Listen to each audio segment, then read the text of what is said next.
everybody has to follow the same path. I think our school system today makes the mistake that that's where our focus is. That's my point. I don't think that his ideas would really, I mean, he's still revered, but mainly because he founded Tuskegee. But his ideas today, if you listen to what he's saying, are very 19th century, but also probably wouldn't fly in today's environment where there's something wrong with going to a trade school. It's coming around, but for most of my upbringing, that was where, you went when you weren't smart enough to get into college. Right. Now I think it's changing. We have EVIT over here in the East Valley that is all about trades and things like that. And, the people who are already at the forefront and have been for a long time are the Germans, because they actually apprentice people, even into things that aren't considered necessarily the trades. They actually apprentice into being a chemist, working in those kinds of... They have a very different tiering educational system. You can't just graduate from high school and go to a university in Germany. Right. You test as early as 8th grade, and that tracks you in your future education. You can break out of the mold if you are determined and smart enough. You're not bound to that track. Right.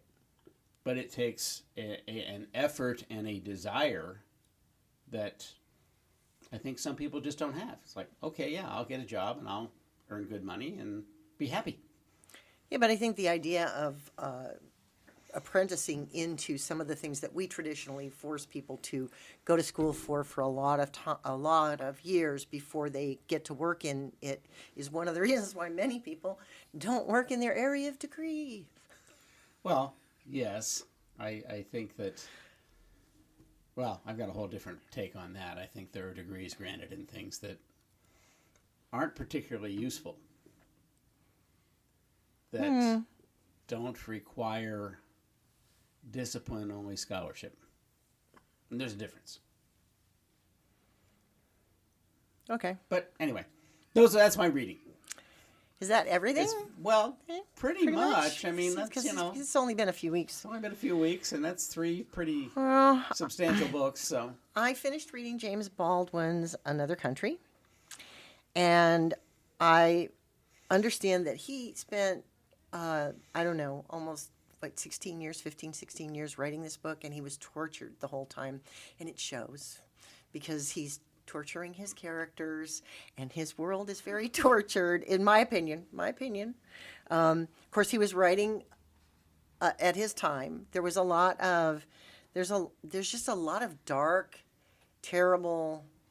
The people even the ones who have a moment of happiness aren't happy because they know that that's not going to last. It's just. I'm not sure I can read that book. I read it, and there are some great lines in it. There's a lot to be said for it, but it was a very difficult read for me, not my norm, and so you could feel the author's torture coming through, his torment of writing this book. So that was interesting. I read another book, more recent book, called The Sweetness of Water by Nathan Harris. It was quite good. It's a historical fiction about the time right after the Emancipation Proclamation, and when the North went down and said, no, you got to let them go. And the turmoil that came out of that, and the struggles that came out of that, and how, there were people who just weren't interested. And then it kind of, without saying it, it really sets you up to understand how Jim Crow laws, the Jim Crow era, came to be a thing. Yeah, it's quite good. It's a difficult read in some ways because it's a tough topic, but it's beautifully written. The prose is quite good in that. And then I read a few picture books, because you know me, I'm always reading all the things.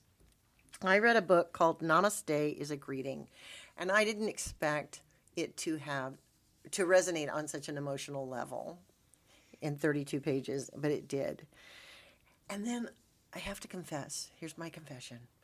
I finally read Judy Blum's Are You There, God? It's Me, Margaret. I had never read it because I was of an age that I kind of missed that. Right. And now I'm reading it and I'm waiting to get to the part of the where I know why they banned this book, and I'm reading it and I'm reading. I get to the end and I'm like, the hell? Right. It's like That wow, people, really that bothered you?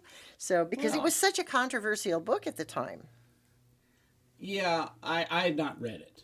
Okay. Again, I'm of an age where that just wasn't my thing, and I was out long after I was into a different reading stage. Yeah. I have found, though, that most books that are banned, and I don't like that word, you cannot ban a book in this country. You can't. Okay. So You can prevent it from being in a school library and in a very limited way in a public library, but you can't ban it. okay, And censored especially- books.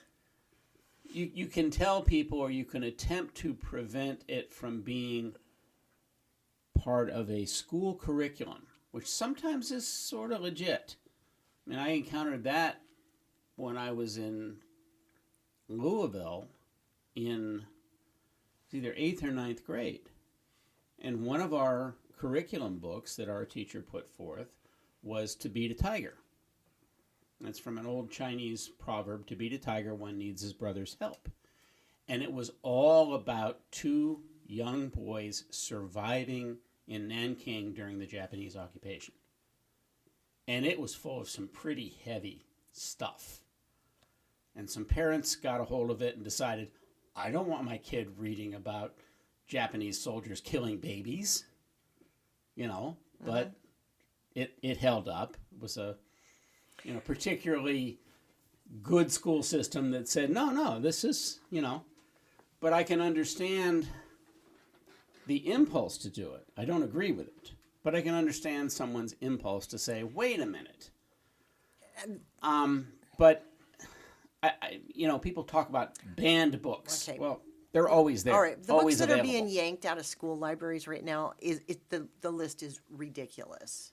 I mean, there are books, I've read these books, there is absolutely, I mean, at least with Judy Blum, okay, we're talking about menstruation. Okay, it's the 1970s. Maybe we don't want all the kids to read about this because we want to tell our kids about sex education. I don't know, right? I get that.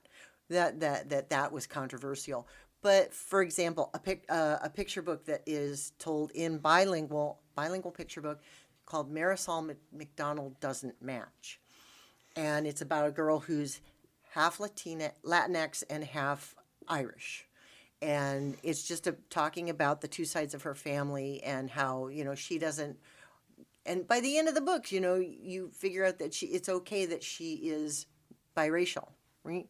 It's being yanked out of schools in libraries, school libraries in places like Florida. Now, why the hell is that book on that list? There's a bunch of books like that people are like, oh, really?